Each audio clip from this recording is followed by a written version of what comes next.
Saludos alumnos, vamos a ver el primer paso de todo proceso de selección, que es el reclutamiento y la preselección. Antes de la selección en sí, primero tenemos que hacer el proceso previo, que es llenarnos de currículum, porque sin currículum nosotros no podemos hacer la clasificación y evaluación de postulantes para saber quién se queda para nuestro puesto. Y también vamos a ver un proceso previo, que no es la selección en sí, sino la preselección. Necesitas un psicólogo, pero postula un docente. ¿También es elegible? No, entonces no tiene por qué entrar a la selección. Por eso es importante estas etapas. Primero el reclutamiento, después la preselección. En este tema, en esta parte vamos a ver, en esta exposición vamos a ver el reclutamiento, las fuentes de reclutamiento, el proceso de reclutamiento, cómo se elabora un CV y la preselección en sí. Cuando nosotros hablamos del reclutamiento es cómo nosotros nos llenamos de currículum, cómo convocamos, dónde convocamos. Es importante que nosotros tengamos esta información clara porque si no, de acuerdo a esta estrategia, nosotros vamos a tener mayor o menor cantidad de currículums vitae. ¿Qué tipos de reclutamiento existe? Está el reclutamiento interno. ¿Ya? El reclutamiento interno es buscar dentro de la empresa trabajadores para que cubran una vacante. Por ejemplo, en una empresa se va un jefe. Dentro de los asistentes podemos buscar quién podría cumplir esa función de jefe. Ese es el reclutamiento interno, buscar dentro de la misma empresa, en lugar de publicar fuera, que vendría a ser el otro tipo de reclutamiento, que es el reclutamiento externo. ¿Cuáles son las ventajas del reclutamiento interno?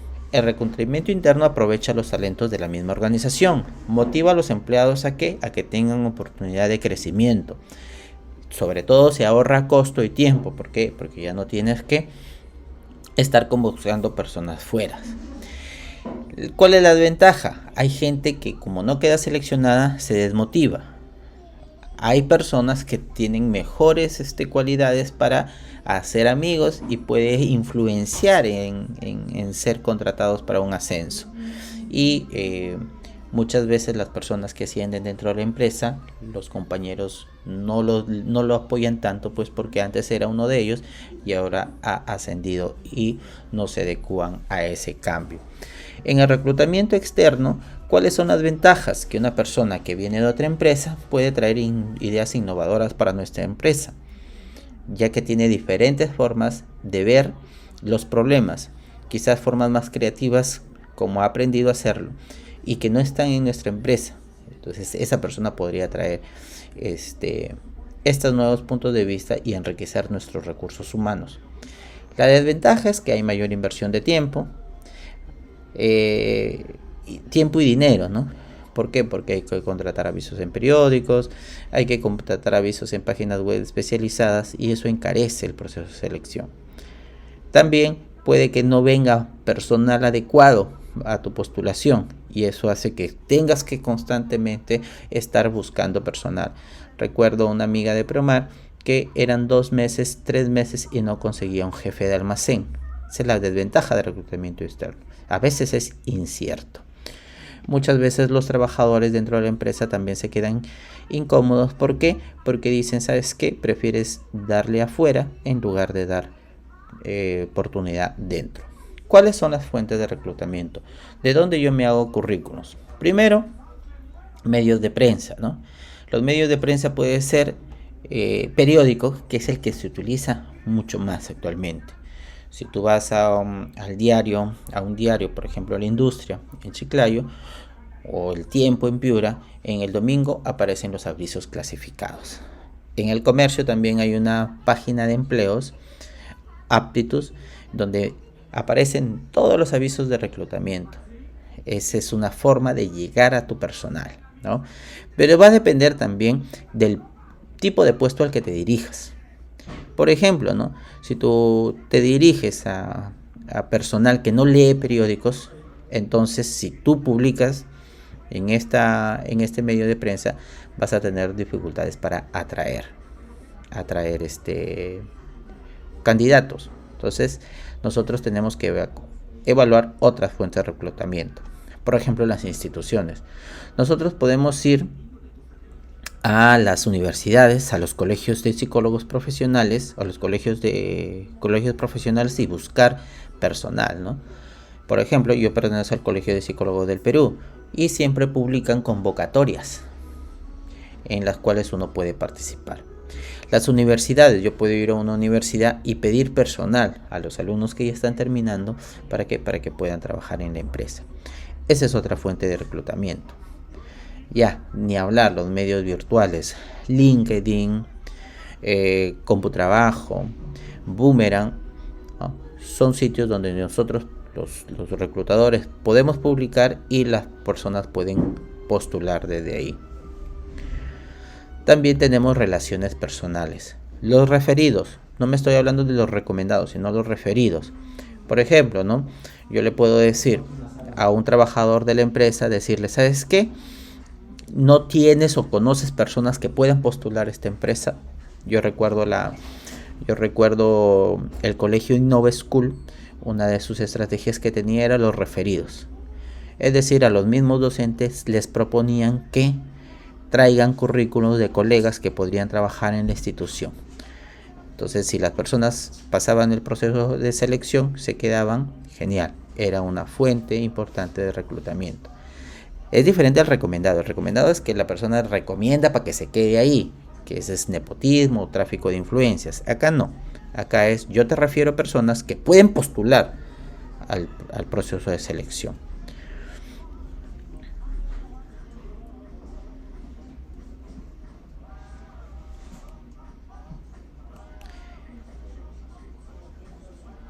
Y eventos. Eventos son las ferias vocacionales que hay, ¿no?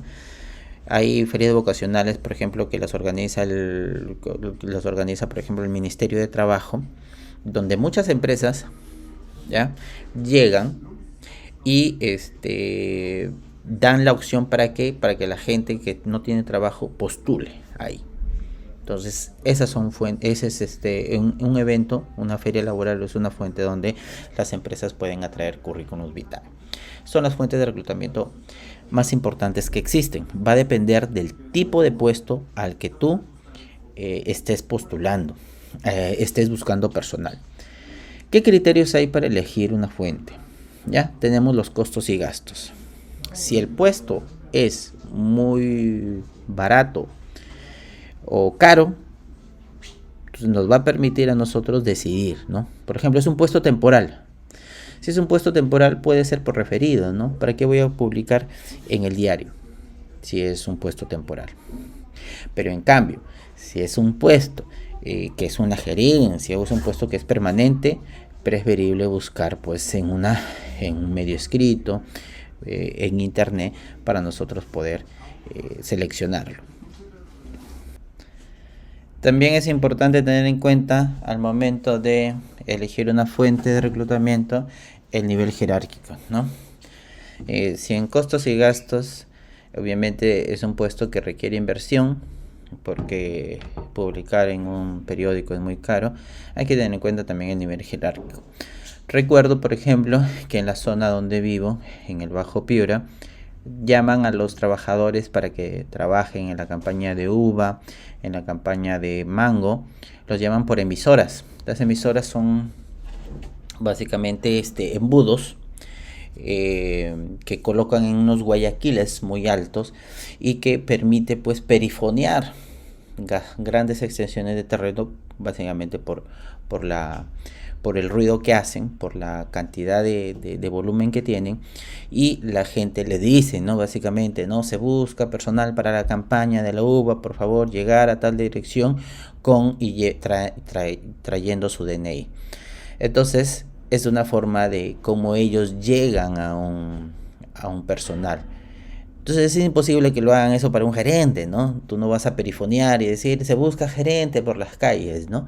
Porque no es el nivel al que está dirigido. Entonces el nivel jerárquico es un elemento importante para que nosotros tengamos en cuenta al momento de seleccionar personal.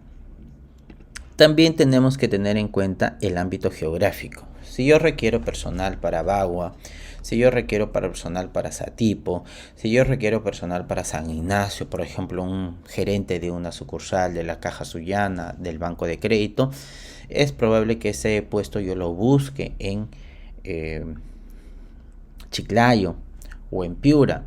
¿Por qué? Porque no hay profesionales allá, porque no hay universidades allá. ¿Me entienden? Entonces no hay universidades que tengan egresados en administración de empresas. Si yo quiero un administrador de empresas, se requiere un ingeniero civil para Huancabamba, o se requiere un ingeniero civil para un sitio lejano de Chiclayo.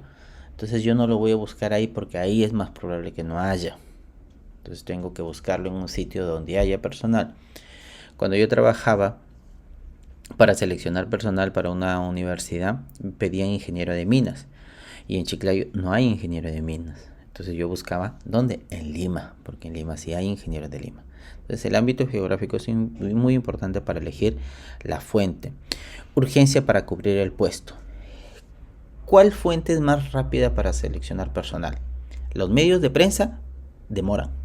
Lo más rápido es el internet y los referidos. Yo te puedo decir a ti, por favor, traiga un referido, y tú lo puedes conseguir rápidamente, porque puedes conocer gente. Pero un medio impreso, tengo que elaborar el arte, tiene que salir a aprobación, hay que esperar una fecha para publicación, se publica, hay que esperar recolectar los currículums vitae. Entonces nos demanda más tiempo. Mientras más rápido, mejor. El tipo de puesto. Hay puestos, por ejemplo, que son sencillos de cubrir, y hay puestos que son muy complejos de cubrir. Recuerdo hace algunos años cuando me pidieron seleccionar a un panadero industrial, ¿no? Y en la ciudad de Trujillo no encontraba panaderos, ¿no? Entonces tenía que emplear múltiples fuentes, ámbitos que tenían que ver con medios de prensa, internet, publicar en Lima, para poder conseguirlo. Igual me pasó con un bibliotecólogo, igual me pasó con un community manager. Hay puestos que son complicados de cubrir. Pero por ejemplo, si necesitáramos un psicólogo, un administrador, que son puestos donde hay bastante demanda laboral, digamos que hay bastante gente que quiere trabajar, porque hay bastante psicólogo y hay bastante administrador, es más sencillo de cubrir. Y cantidad y diversidad de puestos, ¿no?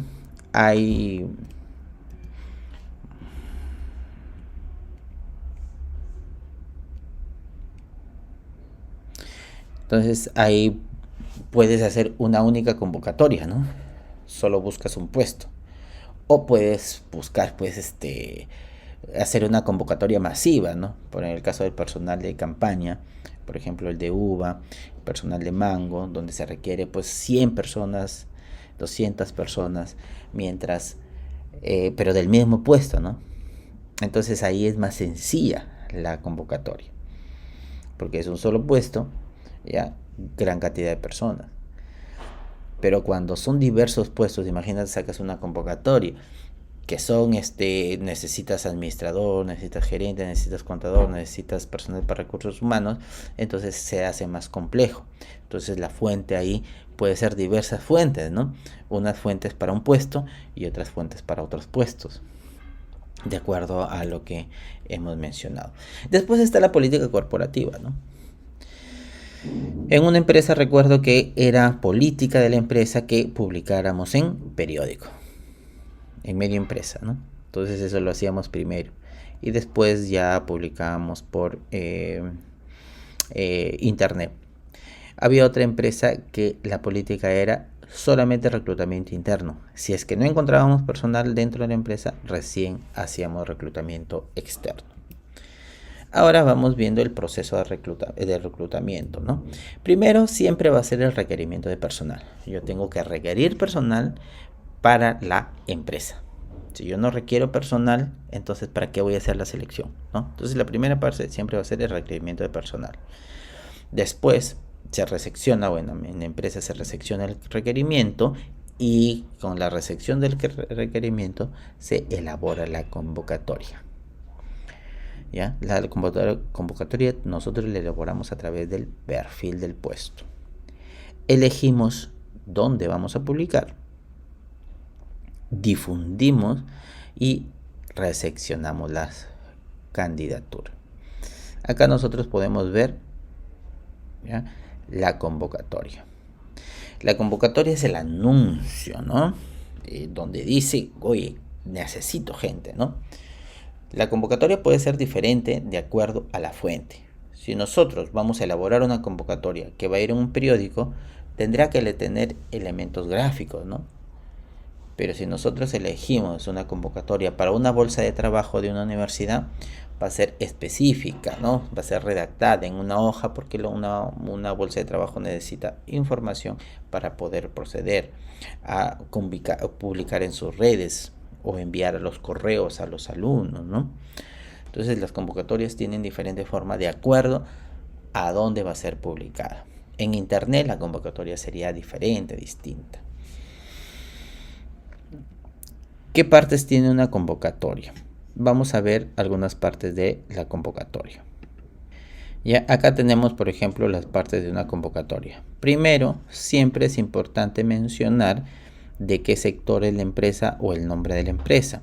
Hay algunas empresas que anuncian el nombre y hay otras empresas el rubro, pero es importante que contenga para que tú sepas a qué rubro estás postulando. Puede que no tengas experiencia en ese rubro. Si no tienes experiencia en ese rubro, entonces no tiene sentido que postules ahí.